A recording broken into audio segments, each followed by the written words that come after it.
Magandang araw sa ating mga boss. Magre-review tayo ngayon ng welding machine from Shopee. So, nagkakalaga lang siya ng 1,471 mga idol. Quick review lang to mga idol. Unbox natin. In-order natin to last 3 days ago. So, dumating siya 3 days lang. Mabilis yung shipping. From Shopee ito mga idol. From Shopee. Yung brand nga pala nung binili natin na welding machine is yung Mitsushi mga idol. Yung mini 400 amperes na Mitsushi. So, nandito tayo sa labas mga idol para maliwanag na maliwanag. Kasi dun sa loob ng bahay madilim eh. So, dito na lang natin in-unbox. Kapag bukas natin mga idol, no, nandito na yung electrode holder niya. Ito yung clamp. Tapos ito yung ground clamp. Tapos yung klase ng wire niya mga idol is medyo manipis pero okay lang para sa mga DIYs. Pero kapag gagamitin ng heavy duty, magpalit tayo ng wire mga idol, no. So medyo manipis yung wire niya. Goods for DIY lang mga idol, no. So meron din siyang kasamang mask. Ayan idol. Yung ina-assemble mo lang yan na ganun. Tapos lalagyan mo na ito. Ito dito. Ilalagay mo yan. Ganun. So, meron din siya kasamang slug hammer. Tapos meron siyang dito sa likod ng slug hammer. Sa likod ng slug hammer, meron siyang steel brush. So, yung kasama pang iba, ito yung handle para sa mask. So, yun. Sa plastic, sa loob ng plastic, meron siyang strap. So, meron siyang kasamang strap mga idol, no, kapag nagawa tayo ng mga trusses or mga matataas na areas, pwede siyang gamitan ng strap. Tapos yung tinted na glass natin para sa dito sa mask natin. So, meron siyang kasamang dalawa.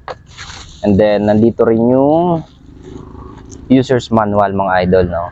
Tapos, eto na mismo yung unit natin. Mitsushi. Ayan, so yeah, standard na mga itsura ng mga welding machine natin dito sa Pilipinas, no? Mitsushi. So meron siyang dent, doesn't matter kasi ano lang naman yan, yupi, yung lata lang naman yung nayupi, di ba? Next mga idol, try natin kung gumagana ba. Okay, let's go. Assemble muna natin mga idol. Negative is for ground. Tsaka positive naman ay para sa electrode holder natin. So, yung plug nga pala natin mga idol, no? Yung plug natin is UK type. So, kailangan natin ng adapter. Yan. So, may adapter na tayo dito. I-plug lang natin. Yan. So, nakasaksak na. May switch. May switch siya dito sa sa likod mga idol, oh. Try natin kung gagana ba siya. Electrode holder. Yung gamit natin na welding rod is 6013. Hindi ko alam, 6013 ata to. On natin mga idol. So ayun, nag-on siya. So nasa 31 pa yung amperahe niya. So set natin ng 120. Yan, 120.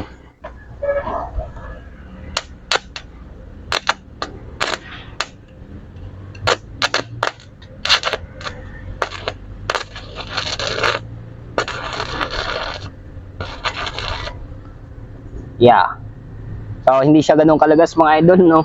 Hindi siya rated na 400 amperes. So, gawin natin siyang 150 kasi mahina pa yung 120 amperes niya. So parang ano lang eh, parang hindi siya totoong 400 amps. So sa presyo nga naman mga idol, no, 1,000 plus lang. Try natin kung makadikit.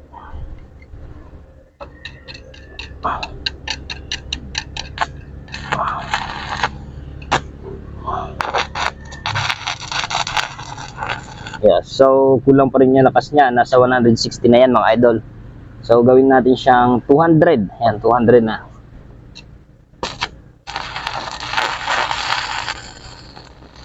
Yan, so Yung lakas ng 200 amperes niya is para lang yung 120 na dun sa mga branded na klase ng mga welding machine, mga idol, no?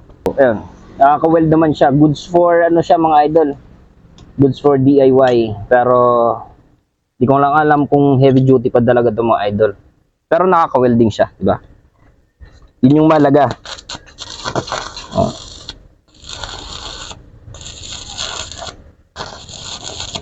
Dapat kasi kapag 200 amperes niya, I mean, kapag 200 amperes na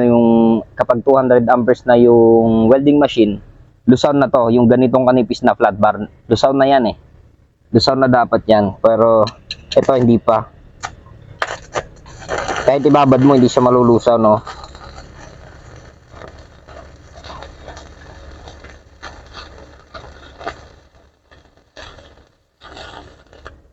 So, hindi siya nalulusaw, hindi siya nabubutas.